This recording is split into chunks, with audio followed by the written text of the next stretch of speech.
Goeiemiddag, Suid-Afrika. 1500 Suid-Afrika tyd met die berig. Dit is die 9de April, donderdag. En dag 2 van die ceasefire. Wat wankelrig, baie wankelrig is. Ons het gister gesien hoe Iran die Strait of Hormuz oopgemaak en 'n ruk later weer toegemaak en gesê skepe wat daar deur gaan moet eers met hulle operuit, met hulle reël om deur te gaan veilig, want Israel is besig om Libanon te stryk. Iewers het hulle 'n misverstand of iets nie verstaan nie, want Libanon, Hezbollah is nie deel van die ceasefire agreement tussen Amerika en Iran nie. Hulle probeer dit nou deel van dit maak.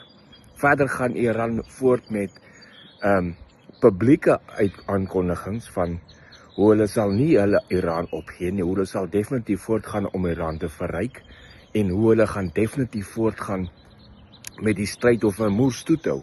Maar soos ons nou al vir Iran ken, hulle onderhandelaars, hulle doen baie keer hierdie tipe ding in die publiek.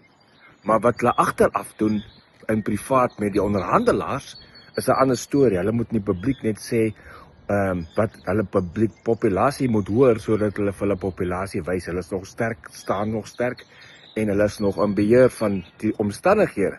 Maar in reality is hulle nie in beheer nie. So wat agteraf gaan in die onderhandelinge wat ons hiervan hoor nie, is dalk heel ander stories wat hulle publiek maak op die media.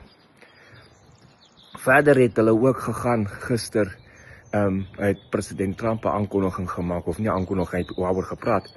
Daar was op die oomblik 3 verskillende 10-punt planne wat uit Iran uitgekom het Woensdag. Van hulle planne, 3 verskillendes. Waarvan die meeste fake news is. Iemand het eers begin met, en die probleem is, iemand het eers begin met 'n 10-punt plan wat hulle opgetrek het, lyk soos met AI of iets. En die media, die liberal media, saai dit uit as feite, dis die feite. So daar's 3 verskillende 10-punt planne wat van Iran Woensdag afkom, wat nou al onderhandel is en wat sterk staan. En nie een van die 3 planne is in werking nie een van hulle nie. So, dat hulle werk met ander planne anyway. Verder, as jy nou kyk na die res van die skiestaking, dit lyk dit is baie stiller begin raak op die oomblik tussen skote wat uit Iran uitkom. So, dit lyk my stelselmatig kom die nuus uit by die mense op die grond. Hulle moet ophou skiet in Israel in en in hulle buurlande in en so aan.